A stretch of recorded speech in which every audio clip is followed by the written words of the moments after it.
Games Weasel. Now it's time to run down my 5 most anticipated games of 2010, assuming they don't all get delayed to 2011.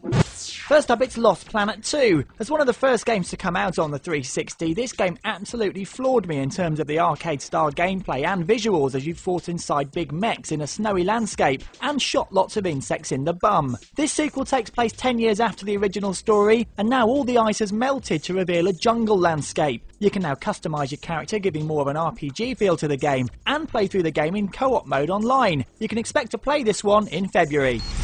Also out for a February release, it's Heavy Rain. Much has been made of the very realistic tone of this game, and details about it are still scarce. We do know that it's going to revolve around 4 different characters and question the whole good and evil thing. It's also going to have a film noir look, some supernatural elements and quick time events to play through. Whether it's any good or not remains to be seen, but if anything it will be an interesting game to play whatever the outcome, so that's why it's in my list. Out in January, it's Mass Effect 2, the sequel to the epic RPG set in space from those masters of the genre at BioWare. Set 2 years after the end of the first game, Jack Shepard is back to investigate the sudden disappearance of human colonies around the galaxy. Interestingly, you can import your save from the first game, which will directly affect how the sequel plays, and you can even die at the end of this game, which will of course affect the third part of the trilogy. It's sure to be deep and completely take away your social life. Hey, it's winter, just make sure you finish it before the spring, eh?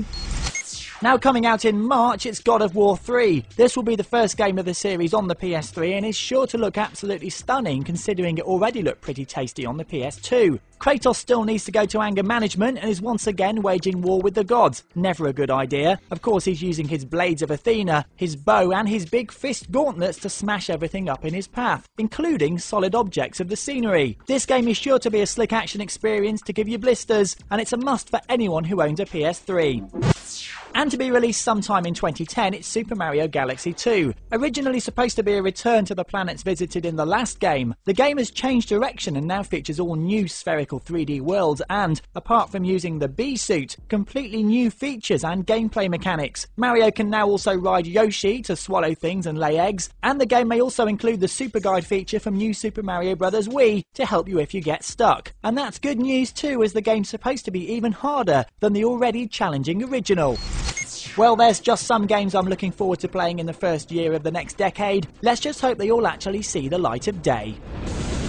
You've been watching a review from Games Weasel. If you want to get the show each week, which includes video game reviews, news, previews, competitions and special features, then head over to gamesweasel.com for our video podcast, Games Weasel TV.